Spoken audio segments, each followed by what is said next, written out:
go. Here we go.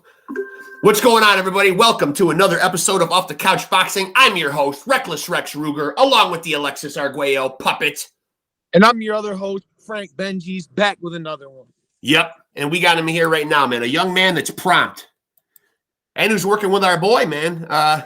We'll find out to what degree, but I mean, working with the, he's doing his thing with the, hey, what's up, OJ? How are you? I'm doing good. How are you guys doing? Good. First of all, I was just telling Benji's before we started, man, that I was curious as to what extent you're working with Iceman Scully. Oh, Scully's my guy. Scully's been training me I'm 24 now, so Scully's been training me since I was 17, 18. He's going to be happy to see you on here. We've had him on a couple times, and we were just talking how great his episodes always do. For some reason, his interviews get views. Yeah. Scully knows a ton about boxing. He can tell you times he sparred in the gym, who he sparred, when. Scully's I got knowledge. Yeah, people love hearing it from him. Yeah. I love hearing it from him too. So first, right off the rip, man, and forgive me for not knowing this, but me and Benji's are always big ones on breaking down and critiquing boxers' nicknames. Do you got a nickname? Yeah. I mean, Scully kind of gave me one.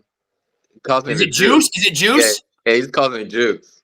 Okay, so he's kind of going in the vein of the old school OJ. Yeah. But we always talk about it. Huh? Is OJ short for something? No, just OJ. It's just OJ. Yeah. But we kind of we always talk about it because I just moved back from California, and we always were saying we wanted to make the OJ name like better than how it was before. Because when people think of OJ, they always think of double homicide. Yeah, they associate it with that. But now we want to change it and make it associated with something better. So that's kind of where we came from. Hey, the glove didn't fit anyway, OJ. The glove didn't fit. Yeah. If the glove didn't fit, you had to quit, man. I mean, you know, Johnny Cochran was the first rapping lawyer, man. He kicked a little freestyle right there, man. Yeah. And so obviously you're getting your start. It looks like I got here. Shout out to the Charter Oak Boxing Academy. That's your home right there. That's home. Yeah, that's our box out of. Mm-hmm. Yeah, and so how does Iceman Scully start working with you? Is he at the gym and takes a particular interest in you? Do you reach out to him? So Scully is one of the coaches there. So I actually have 3 coaches. Johnny Callis, Chief Ford, and then Scully's on there is one of my coaches as well. But Scully actually coaches a bunch of other kids at the gym. He helps with a lot of the kids there.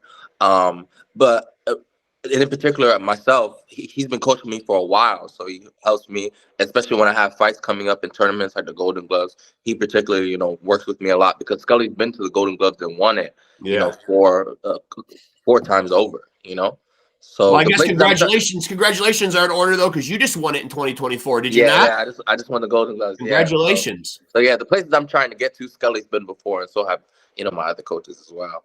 And not only do you win the Golden Gloves though, but you also get Outstanding Boxer. Yeah, I did. Yeah. Yeah, that's big. That's putting people on notice. I'm curious to know because you seem like such a nice guy. How did you start boxing, man? I kind of just started boxing just out of just luck. I saw it when I was 16. I think Floyd Mayweather was fighting Robert Guerrero, and I saw the All Access leading up to the fight, and I was like, man, that looks cool. I want to try that. So I had just moved to Windsor, and Scully is actually from Windsor. Yeah. I had no clue who he was, and I was at a pizza shop in the downtown area of Windsor. And I was standing outside with my friends, and I was like, man, I wanna be a boxer. And somebody had heard me, and he was like, hey, I want you to call this guy. His name's John Scully. He'll connect you. He'll put you in touch with people who can get you started in boxing. I'm like, okay. So I called John Scully, and then he's like, yeah, I'll put you in touch with someone. I had no clue who he was. And then Scully ended up putting me on with the owner of Charter Oak Boxing Academy, who's Johnny Callis, who's one of my coaches as well. Right. And then from me talking to Johnny Callis, I met him at the gym. He started training me, and then they opened up a gym in Hartford, and then I had a couple fights with them. And then that's when Scully, he was living in Mass at the time, and Scully moved back to Windsor. and then Scully joined our gym in Hartford, and we've just all been together ever since. And once again, I got to say, man, you got to give, anytime his name comes up, we got to give him a shout out. He really is the patron saint of boxing. Yeah. What he does for ex-boxers, though, man. I mean, Yeah. with auctioning off memorabilia online and helping out guys who have fallen on hard circumstances, man. We sent him an autographed glove before. I just bought something off him the other day. He's really out there doing it like a little bit at a time, trying to make a dent. Yeah, he does. Scully does a lot. He does a lot for people, for fighters as well too. You know, he travels a lot. Yeah, he does. A lot, He's a busy just guy. to help fighters out. You know. Yeah. So who was your boxing idol? Did you have that guy that you put up on a pedestal as kind of like that guy that you looked up to? No, not really. Just because when I was younger, I saw fighters, and I felt like they were so cocky. But for me personally, my boxing idol is Scully. Yeah. He's my idol because he's so subtle about how he goes about boxing. Like, if you saw him out, you wouldn't really know how successful he is or how successful he was as a fighter. Right. I really like that about him because he's humble enough to know that he was that guy at one point, but he will never, force you to know about it. He'll rather let you find out on your own. So he doesn't need to brag or boast about it. Right. And he's also doing something that needs to be done for the sport, as I mentioned, like with the memorabilia, that just seems to be a constant issue. Like we've talked about it on the show numerous times where all these sports, these team sports have unions, they have aftercare for guys after their career. There's nothing for boxers, sadly. Yeah. It's very sad. I think boxing is in a tough space right now, and I really do think it needs proper regulation. Yeah. Yeah. So, well, speaking of you saying that it's in a bad situation right now, something that may or may not add to the bad situation, and I don't know how you feel about it, the gimmick fights, the MMA guys against the boxers, or the dreaded Jake Paul fights. Where do you stand on these? Truthfully, I think they're terrible for boxing. I think it creates a lot of envy in the sport. I think it creates a lot of jealousy and hate and usually you hear all those words and you think like, oh, those are terrible. But rightfully, fighters have a right to feel that way, because if you think about it, you have on one side, you have YouTubers who are just getting into the sport, and because they have this large social media following, they're paid this large amounts of money. But then on the other side, you have fighters who have put their blood, sweat, and literally tears into this sport for years and years on end. And some of them are making not much money, like maybe even pennies off of the sport. But then you have a guy that's just because they have a boatload of followers on Instagram, they can make millions of dollars just off of one fight. And then you have one guy that's, so that's why I think it's terrible. Yeah, it is pretty bad. Benji's, I can't disagree with that. Yeah. I was just looking because I didn't want to not know and just ask him, but I gotta ask him now. What weight do you fight at in the amateurs? Like what? Oh, I fight at 147 pounds. Ooh. Always a popping division when you. So what is your game plan how much longer do you anticipate staying an amateur before you segue into becoming a professional? Me personally, I'd probably look to stay amateur for maybe like another 2-3 years. Okay. As far as being a professional goes, I never rule anything out, but I do have to look at the reality of things. And, I am getting older. Yeah. And, I think the more time that goes by and the more I do box and fight and stuff, I do kind of come to the realization that it's going to be a point that I have to give back to the game that has, allowed me to travel, meet a bunch of people, connect with people like I'm connected with you guys right now. Yeah. So I would really, and I do see myself like training fighters, and giving back to the game in that way. But as far as being a professional goes, I just think the older that I get and the more time that goes by, I don't know if I really see that in my future. Okay, interesting. But you see your future somehow rooted in boxing, though. Yeah. Oh, absolutely. Yeah. Oh, yeah. I love boxing. Yeah. I love boxing. Yeah. Hey, maybe he's the next bread man over there, man. I mean, hey, you never know. But I mean, my dream job would be to be like one of those people that are commentating on the fights. Yes. That would be my dream job. Yeah, that would be kind of one of my dream jobs too. Yeah. I would think that too. Yeah, you got a ringside seat for everything. Yeah. All the fights, everything. Or be Michael Buffer with the catchphrase, you know? Yeah. And I want to know not just because he was talking about 47, even though, you know what I mean? You were talking about maybe professional boxing might not be in your future, but besides that, I mean, we just saw a fight on Thursday night. Teofimo Lopez, Jermaine Ortiz, guys that could be at 147. You know what I mean? If they choose to go that way. Did you watch that fight? Yeah, I saw that fight on Thursday, and it was kind of disappointing, to be honest. But you see things like that. That's what deter people from boxing. You know, casual fans, they see stuff like that, they're not gonna want to watch fights. You know, it's stuff like that that is ruining boxing. It needs to be gone. It needs to be taken out. I thought Jermaine won at least 7-5. You know, at least. And that's being gracious to see. Honestly, you're right on par with what I said, because me and my dad were watching it and chopping it up on the phone at the same time. I didn't think the fight was that close, really. Yeah. I didn't either. Yeah. You know, it's funny how it's funny how Tim Bradley tries to just sway you into whatever side. Yeah, suddenly the commentators are making you, and if you do get into commentating, for God's sakes, lose that trait, man. Commentators trying to make us think we're seeing something that we're not actually seeing. You know, it's because they want to push. He must have put it down my throat 40 times about how Jermaine Ortiz isn't doing anything and he's just running around. But then he ended up throwing more, landing more jabs, more everything. And he's the guy who's running in that fight. I thought he fought a great tactical fight. Yeah, I thought he fought a great fight. I mean, I really wish he won, because I know for Jermaine, I know that he had fought, because you got to think he's been in tough fights. You know, he fought Loma. Yep. He fought Jamel Herring, and he beat Jamel Herring. And he fought, who else did he fight? And he was in a really, really tough. Oh, he fought that Joseph Adorno guy, and the Joseph Adorno guy knocked him out. Didn't he? Or no, I think that's where he got the draw, didn't he? No, the Joseph Adorno guy he clipped him with the right hand and knocked him out. That's right. And he came back his next fight and won. Yeah. So Jermaine's been in tough fights, and for him to get this Teofimo fight was huge. I mean, if he had won, you know, it would have, you know, moved mountains for his career. Yeah. But for him to take a loss right there, you know, I really hope he gets the rematch. But I'd really, as far as business goes, because I know that's just a business first sport right now, I don't think Teofimo's gonna give him a rematch. No. He's not, because I mean, you could kind of hear it in what he was saying post fight, like, "Oh, if you're not about this life, don't come in." Like, bro, he beat you pillar to post, bro. And you already had the belts, so that's how he got to hold them. Yeah, I thought Jermaine won clearly, you know. So activity wise, how active would you like to be in 2024 if you could have your way?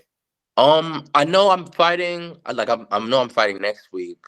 And I win that fight next week. I'll fight the following week, and then after that, once I win my next two fights, I'll fight at the National Golden Gloves in May. So that'll be 3 fights in 2.5 months. So that'd be perfect for me. As long as I can get 2 fights in every month is great for me. You know, what do you feel like are the traits that you have to work on? Like, what do you think your strongest asset is in the ring? And what do you feel like, if you were going to go pro, hypothetically, are the kinks you'd have to work out? Oh, my strongest attribute is easily my legs. My legs are my strongest attributes. You know, I'm very athletic. I can move a lot. I can make people miss, and I can pivot really good. It's crazy because when I first started, it was my weakest attribute by far. I had terrible footwork. But over the years, you know, you worked on it and, you know, groomed it. And then, it just became my best attribute. But the second part, to answer the second part of your question, the toughest part of my game, and I was just on the phone with Scully talking about this, is my inside game. For me, fighting on the inside is, I think it's a mental thing for me, because when you get on the inside, it's tough and it's gritty, and that's when the fight really turns into a fight. Yeah. So for me, it's the inside game and being tough and gritty and mean on the inside. Because right now, I think a lot of guys, when I get on the inside, I want to get 2-3 shots in and then move. But there's guys that can literally stop that by throwing 2, 3, 4 shots to the body. It slows my legs down. So, you know, if you can go back and forth with them and, you know, stay mean and stand your ground, it'll make a guy think twice about trading on the inside with you. I feel like working with Scully, man. I feel like that's something he could help you a long way with. I mean, Yeah, you know, yeah. Oh, I'm just absolutely. thinking back to fights and just seeing little clips in my head of him fighting, and I feel like, man, that's an area you can get a lot of great wisdom from him. Yeah. Scully's a wealth of information. And if you're training now, let me ask you another hypothetical question. You're training right now, or let's say you got to go out and fight the greatest round of your life right now, and you're allowed to do it to music. So what song you got playing that would pump you up the most? I'm probably not going to know it, OJ. I'll fully admit it, but maybe my son will. The Fire, with that song with John Legend. Okay, Benji's. I'm not sure. No, I mean, even you don't know it, huh, Benji? No, yeah, I know hip hop song. Well, I suppose you had to pick a hip hop song. If I had to pick a hip hop song, One that would really fire you up. I like that Boss Man D-Lo song. I'm on that right now a lot. Really? Yeah, you know what I'm talking. You know what that song is? No, if you say a couple of lyrics, I might know it. He said in the beginning, he's like, I was bad at fucking school. Now I'm trying to dodge the sentence. Oh, I know that song. I know that song. Okay, I go with that. That shit fire. I go with that one. Yeah. And see, I told you I wouldn't know what the hell anybody's talking about. No, I'd go with that one. I'd go with that one. All right, Benji's hit him with something, man. What you mean? I don't know. I hit him with a question. Oh, I was like, what do you want? What you want me to hit him with? No, I mean, now I'm just thinking about that song. You guys want to do a collab together? No. Actually, I do got something. So aside from boxing, I feel like I saw maybe you was like in real estate. Yeah. I sold real estate in California for 4 years. Yeah. And I mean, I was just basically talking like aside from boxing, what else do you like? What else do you like? What else do you do? Like you got another job? Like aside from boxing, I still do real estate here in Connecticut. But aside from that, a thing that a lot of people don't know about me is I run a lot. Like I run like a freakishly amount of a lot. Like I'm actually running I'm actually running a marathon on the 17th in California. Yeah, so there's money to be made in those too, right? Yeah, I mean, I think I could make money like doing it. Like if I showed my life, like, you know, on like maybe like on a social media influencer level. Yeah, it's just a lot of time and energy and film and stuff like that. Yeah, it is. But yeah, I mean, that's another thing that I do outside of real estate and boxing. I run a lot. Yeah. Did you get in a lot of fights when you were a kid? You know, did you notice you had an affinity for fighting? No, I think when I was a kid, I just wanted to find a sport that I was good at, and I couldn't find one until I found boxing. But even when I first started boxing, I wasn't really good at it in the beginning. Like it was very hard for me, like to find like my rhythm. You know, I really didn't start finding the rhythm in my fight game until maybe like my second or third year in doing it. I just didn't want to give it up. So I just kept going and kept going and kept going. And then that feeling of winning just made me keep striving. You know? I find it hard to believe though, man, that you can't fuck around in any other sports. Come on, there's got to be another one, man. You must be a sleeper in something, right? I mean, I mean, there's got to be another sport you're good at, right? Yeah, I mean, I wish there was, but I just really wasn't good at. And like basketball, I wasn't really good. Soccer, I wasn't really good. Like, yeah, I wasn't really good at much of anything else. Yeah. But the running, though, man, the running is. What about track in school? Did you do track, or did you do? No, I never did track. Running later? I hated running until last year. I started running last year. Yeah, I hated running. But that's got to help you out tremendously, though. Like with the cardio, though, that's a huge advantage. You know, because you do tend to hear a lot of guys in the boxing world, you know, that do not like the road work part of it. They do it, but they don't like it. You seem to embrace it. Yeah, no, I love running. Like even today, I did 12 miles this morning. Jeez. Yeah, like I love running. Running is one of my favorite things to do. Like if I got tired when you just said 12 miles. like if it's a Friday and there's nothing to do, I'm just gonna go for a run. Like, you know, I love running. The only way I'm going 12 miles, OJ, is in a car, buddy. Yeah, yeah, maybe. I mean, gas prices are a little crazy even. So, when you get outstanding boxer in the tournament, like, what does that carry with it? Obviously, it's a lot of bragging rights. Like, what do you get? Like a big, huge, shiny trophy for that? Yeah. Actually, guys, it was for my most recent tournament I just did. I got most outstanding bout of the tournament. Oh, bout. Okay. Most outstanding bout. Why was it the most outstanding bout? What did you do to this guy? I just box. I box the way I always box. You know, I just moved him. I stick and moved, and I think that third round, I really pushed the pace a little bit more than a typical fighter would, amateur boxer would. You know, I pushed the pace. I picked it up, and I got really aggressive. And yeah, I think that's what my skills started to show in the third round. So if you segued into a professional career, what do you see yourself at? Do you see yourself developing into a knockout artist? Do you think of yourself more as a tactician, more of a technical boxer? I'll definitely be a technical boxer. Yeah. Definitely. Especially when I first moved back, because when I was living in California, I was boxing at a lot of pro gyms, and when I first moved back, Scully was on me a lot. He was like, "OJ, man, you gotta pick it up. You gotta wake up quicker." Yeah. And I'd be like, "What do you mean?" He'd say, the difference between pro and amateur. Pros, they take their time because they have a lot more rounds. And the amateurs, you only have 3 rounds. Right. So everything is fast. So you got to get out there and score.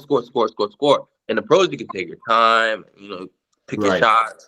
Pros just got to speed up. So when I first moved back and Scully was watching me box, he's like, "You got to pick it up," because I was boxing at all these pro gyms.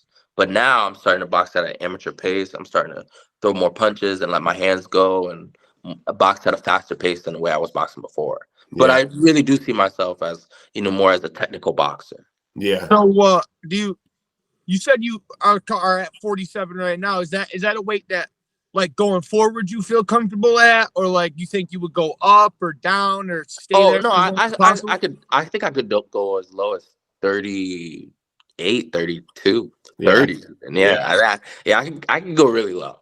Yeah. I think I can go really low. What about up? I think I could go up too. Yeah. I think I could literally go anywhere from 35 to 56. I can box any of those weight classes. That's a nice spread. Yeah. That's a nice advantage to have. Yeah. I can box any of those weight classes. Yeah. So if you did go pro, would you jump right in at 47, or you think you would jump in at a lower weight and try to get some belts there, move up, get some belts? Yeah, and if I did go for pro, I'd probably fight at 35, which is another hot division. 135, 140, and 147 are just always popping, man. They really are, man. I mean, now when you look around the sport at other guys, who are you able to take a step back? Like, I know in a sense, all these guys are your competitors, but who are you a fan of though? Who are currently doing it? Like a guy that I admire. Yeah. Like the fight game. Yeah. Probably Keyshawn Davis. Yeah. Yeah, that guy. That's our guy too, man. We like him too. That guy is good. Yeah. Trying very hard to get him on the show, man. Although we're supposed to have Bomac on a little later today, though. So maybe really? So maybe that could be our segue into maybe landing a Keyshawn Davis, because he's also Keyshawn's trainer too. Now, what is it about Keyshawn that you like? What I like about him is he's very intense and confrontational and old school. I like the fact that he's got a little edge to him and talks a little bit. Yeah. He's got that, like. And this is why I was just having this conversation with my buddies the other day.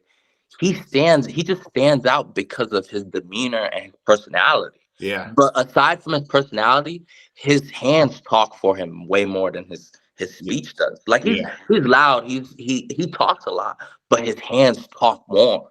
And that's what I really, really like about him. And the way he fights is he's looking to hurt you. He's not looking to, make it, nice in there.